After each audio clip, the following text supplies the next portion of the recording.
सबसे ज़्यादा लोग अमीर कैसे बने, उन्होंने क्या इन्वेस्टमेंट एसेट चूज़ किया, उन्होंने ऐसा क्या किया जिससे कि वो लोग अमीर बन पाए। इस एपिसोड में हम इसी बारे में जानेंगे। मैं इस बारे में बात नहीं कर रहा कि दुनिया के जो सबसे अमीर लोग हैं वो इतने अमीर कैसे बने। मैं ये बात कर रहा हूँ कि सबसे ज़्यादा जिस एसेट ने लोगों को अमीर बनाया है, तो जो लोग अमीर बने हैं वो सबसे ज़्यादा किस चीज़ से बने हैं। लोग अमीर सबसे ज़्यादा अपने बिजनेसेस से बने हैं। एंटरप्रेन्योर्स ने एक प्रॉब्लम ढूंढी, उसके लिए एक सॉल्यूशन ढूंढा और फिर अपना बिजनेस खड़ा किया। जिस चीज़ की मार्केट में डिमांड थी वो प्रोडक्ट लेके आए और उस प्रोडक्ट को उन्होंने बेचा और इस तरह से उन्होंने अपना बिजनेस खड़ा किया और खूब सारे पैसे कमाए। और इसी तरह से ज़्यादातर लोग अमीर बने हैं। बिजनेस करना आसान नहीं है। हो सकता है कि आपको बिजनेस की नॉलेज ना हो सकता है कि आपके पास इतना कैपिटल ना हो कि आप एक अच्छा खासा बिजनेस शुरू कर पाए, लेकिन इसका अल्टरनेटिव भी हमारे पास मौजूद है, स्टॉक मार्केट के रूप में। अगर आप किसी कंपनी को खड़ा नहीं कर सकते और आपके पास थोड़ा बहुत कैपिटल है, आप उसकी कुछ हिस्सेदारी खरीद सकते हैं, तो आपके लिए स्टॉक मार्केट बहुत ही अच्छा ऑप्शन है। रियल एस्टेट ने भी काफ़ी लोगों को अमीर बनाया है।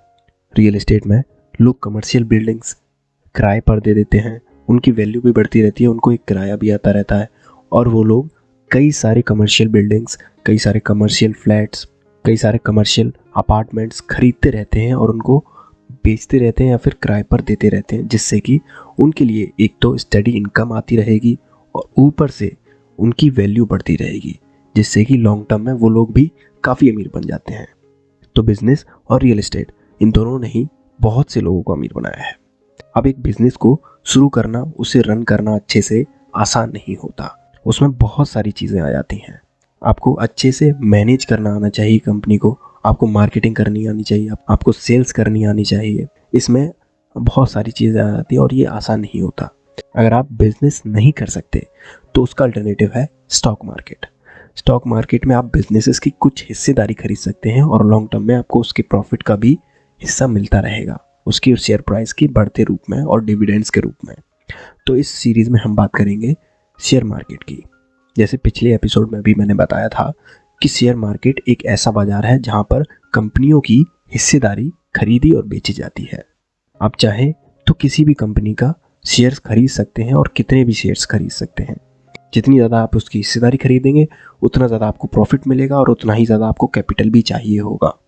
स्टॉक मार्केट में बहुत से लोग अमीर बने हैं, लेकिन जो सबसे अमीर लोग हैं उन्होंने स्टॉक मार्केट को अपनी वेल्थ को मेंटेन करने के लिए और धीरे धीरे बढ़ाने के लिए यूज़ किया है, ना कि सिर्फ उसी को यूज़ किया है अपनी वेल्थ को बढ़ाने के लिए। हालांकि वॉरेन बफेट जैसे एक्सेप्शन हैं, पर अगर हम ज़्यादातर लोगों की बात करें तो ज़्यादातर लोगों ने अपनी वेल्थ को धीरे धीरे बढ़ाने के लिए और अपनी वेल्थ को मेंटेन रखने के लिए उन्होंने स्टॉक मार्केट का यूज़ किया है, ना कि सिर्फ उसी को यूज़ किया है अमीर होने के लिए। उन्होंने अपने बिजनेसेस से पैसे कमाए हैं और फिर स्टॉक मार्केट में इन्वेस्ट किए हैं, जिससे कि धीरे धीरे उनको रिटर्न्स मिलते रहेंगे और उनका पैसा बढ़ता रहेगा। अब स्टॉक मार्केट इतना ज़्यादा हार्ड भी नहीं होता। स्टॉक मार्केट में अगर आपके पास कंपनी के बारे में अच्छी जानकारी है, मार्केट के बारे में अच्छी जानकारी है, तो आप भी लॉन्ग टर्म में अमीर बन सकते हैं।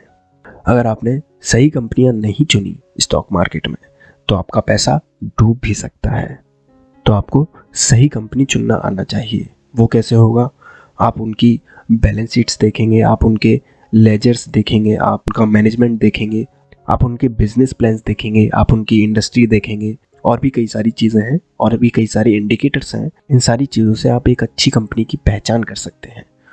तो इस सीरीज़ में हम यही सब जानेंगे। इस सीरीज़ में हम जानेंगे कि अच्छी कंपनी कैसे चुन सकते हैं, खरीदने का सही समय क्या होता है, आप लॉन्ग टर्म के लिए कैसे इन्वेस्ट कर सकते हैं और स्टॉक मार्केट में एंटर करने के लिए क्या प्रोसेसेस हैं, क्या चार्जेस होते हैं, क्या डॉक्यूमेंटेशन होता है। इन सारी चीज़ों के बारे में हम बात करेंगे आगे आने वाले एपिसोड्स में।